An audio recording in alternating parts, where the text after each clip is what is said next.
A gente vai agora conhecer um pouco mais sobre essa estrutura do ICE, o Serviço de Imigração e Alfândega dos Estados Unidos. Para isso, a gente conta mais uma vez com a editora de internacional Luciana Caxan para nos explicar. Você já ouviu a voz da Luciana hoje na reportagem da CNN Internacional, a tradução, a locução da Luciana. Agora também ao vivo. Estou onipresente hoje. Onipresente, exatamente, para nos explicar. Porque o ICE também, de certa forma, está onipresente no território americano. Ou melhor, não onipresente em todo o território americano, mas em alguns focos específicos do ponto de vista, inclusive, político para o governo Donald Trump, principalmente dando prioridade a localidades que têm maior eleitorado do Partido Democrata, da oposição ao Donald Trump. Que tem um governo democrata, né? São Exato. cidades que têm governos democratas. Boa tarde, Yuri. Boa tarde a todos que nos acompanham.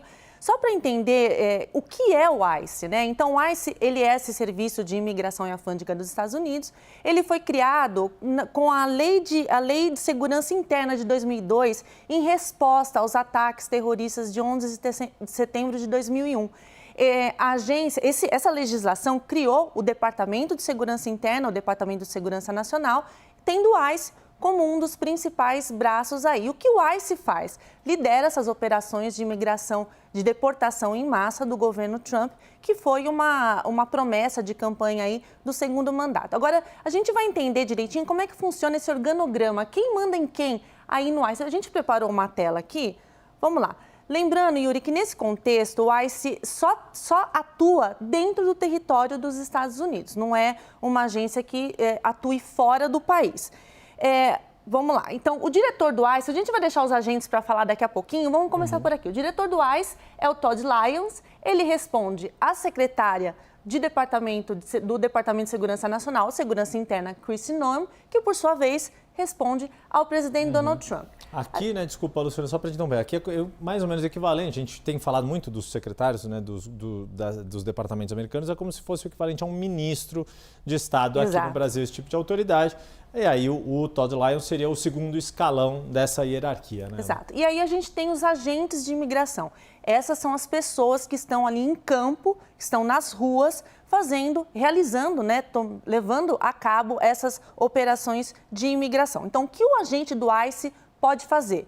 Eles podem deter e prender pessoas que eles suspeitam que estão nos Estados Unidos ilegalmente, mas não é só isso. Eles também podem prender cidadãos americanos em algumas circunstâncias limitadas. Por exemplo, ao tentar impedir uma prisão ou ao agredir um agente. Tanto é que essa questão, esse argumento da agressão aos agentes, levou a ameaças do presidente Donald Trump da lei da insurreição, que é uma lei lá de 1807 que dá poder ao presidente dos Estados Unidos de mobilizar o exército e a guarda, federalizar a Guarda Nacional para proteção dos agentes. Então, por isso que aí existiria essas ameaças de Trump, porque os cidadãos americanos eles podem ser presos caso eles agridam um agente do ICE. Quanto ao uso de força letal, que também é um dos motivos dos protestos, essa é uma questão que está na Constituição americana.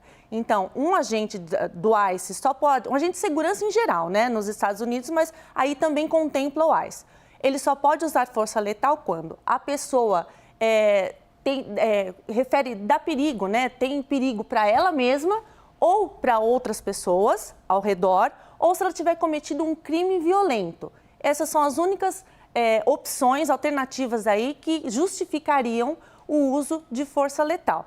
E por causa da violência nessas ações do ICE, cada vez mais comum que as próprias comunidades façam vídeos, estão ali na hora que o ICE está agindo, existe a comunidade que está ali filmando a ação desses agentes num esforço de expor, de denunciar essas ações excessivas. Yuri, que foi o caso até da Renee Good, que você acabou de falar. Eu estava ouvindo a sua descrição e a alegação dos agentes do ICE de que ela, ao conduzir aquele carro, ao sair andando com aquele carro, estaria oferecendo algum tipo de risco para o agente e por isso que teria justificado o disparo letal contra ela. E o que a comunidade fez, exatamente isso que você falou, registrar em vídeo o que estava acontecendo antes, durante e depois da ação e contestando esta versão, porque ela estava apenas assustada e fugindo ali, né, ou se deslocando com o seu carro. Essas imagens, elas estão sendo levadas até tribunais regionais, ali,